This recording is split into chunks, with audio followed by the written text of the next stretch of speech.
किया गया ग्रामीणों को, अब क्या मांग है? पिछले 2 महीने से दुर्गाना गांव के अंदर पानी नहीं आ रहा और आज से 10 दिन पहले ग्रामीणों ने यहाँ के उपखंड अधिकारी को ज्ञापन देकर के कहा था कि दुर्गाना गांव के अंदर पेयजल की व्यवस्था की जाए। कल कल तक पिछले 10 दिनों में कोई अफसर ने जाकर के बातचीत नहीं की, तो आखिर में हार करके गाँव वालों ने सड़क पर बैठ करके सड़क को जाम किया और ग्रामीणों की मांग थी कि पेयजल के लिए अच्छे अफसर को बुला करके हमारे बीच में बात करवाओ। इन्होंने आखिर में चल करके यहाँ नौर उपखंड के ऊपर एडीएम बैठता है, एसडीएम बैठता है, एक्सीएन बैठता है, उसके बावजूद भी नायब तहसीलदार और एईएन को भेज करके ग्रामीणों को सिर्फ गोली देने का प्रयास किया।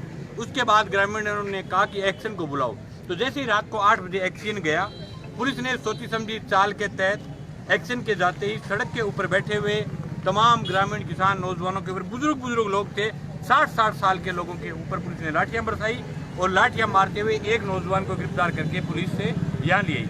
जिस नौजवान को गिरफ्तार करके लेके आई है, उस नौजवान के बारे में मैं आपको बताना चाहता हूँ कि वो ONGC का इंजीनियर है, जो कि हमारे ज़िले की सबसे बड़ी पोस्ट का आदमी है। उसको पुलिस गिरफ्तार करके ले आई, अभी तक उसको छोड़ा नहीं है।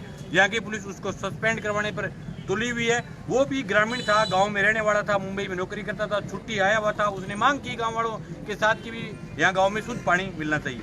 उसको लाने के बाद जिस प्रकार से उसको पीटा है, आज़ादी के बाद गुलामी की यादें दिलवा दी। उसकी आंखें देखो।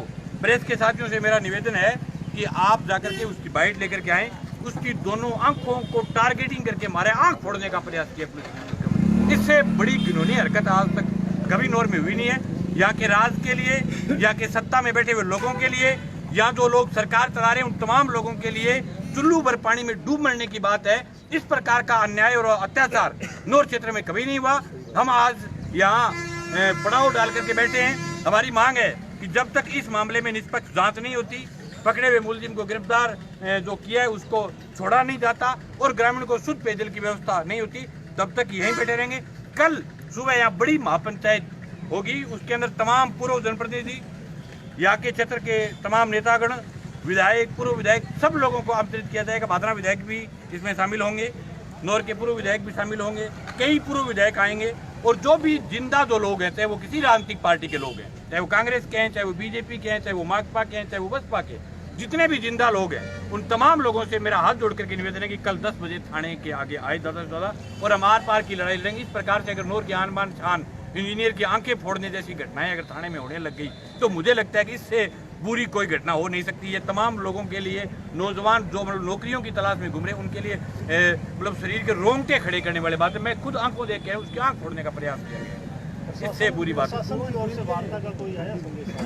की ओर से कोई वार्ता का संदेश नहीं है। प्रशासन ने टारगेटिंग उस लड़के को करके उठा करके इतना बुरे तरीके से मारे, क्योंकि वो पिछले लंबे समय से गाँव के अंदर पेड़ पौधे लगाने का, गाँव के अंदर पेयजल व्यवस्था की, गांव के सामाजिक काम कर रहा था। और इस क्षेत्र में सामाजिक काम करने वाले नौजवान को हमेशा टारगेट किया जाता है। उसको टारगेट करके उसके साथ एक नौजवान बैठा है, यही उसको पकड़ा गया था, उसको चलती गाड़ी से नीचे फेंक दिया।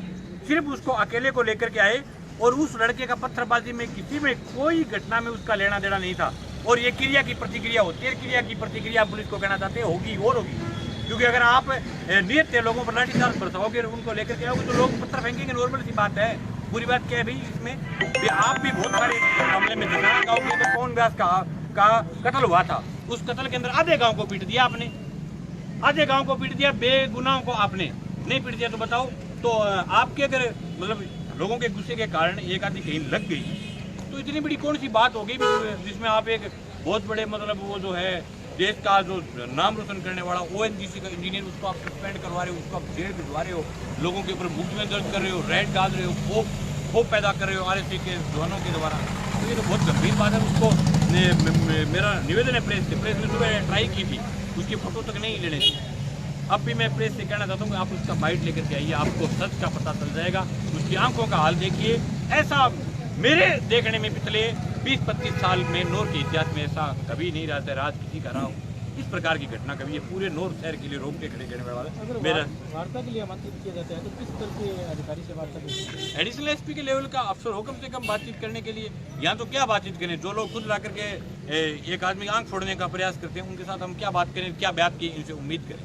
इस प्रकार के हालात फिर खुद थाने में ला करके अपनी गाड़ी को तोड़ करके, जैसा पुलिस की पुरानी परंपरा है, विकलांग लड़का के बाद पुलिस अपनी खुद की गाड़ी को खुद तोड़ती है और तोड़ करके किसानों के, नौजवानों के, नागरिकों के नाम लगाती है। तो यहाँ तो पुलिस ने खुद ने गाड़ी तोड़ी है, उसका हमारे पास वीडियो है।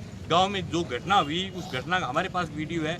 कहीं भी कोर्ट में जिस जगह जरूरत पड़ेगी हम उस वीडियो को, उपयुक्त जगह हम उस वीडियो को दिखाएंगे कि सबसे पहले शुरुआत किसने की थी और उसके बाद कह रहे हैं कि गांव वालों ने पुलिस पर पत्थरबाजी। एक पुलिसकर्मी सामने आकर के अपने सर के मंदी हुई पट्टी दिखा दे, एक पुलिसकर्मी के शरीर पर लगा हुआ कोई खरोंच दिखा दे आकर के, हम ये बात मान रहे हैं। और हम ये गाँव वालों से 20 लोगों को दिखा सकते हैं जिनके लगी हुई खरोंच है। झूठ के पैर नहीं होते, ये सब झूठी घटना बना करके कर रहे हैं।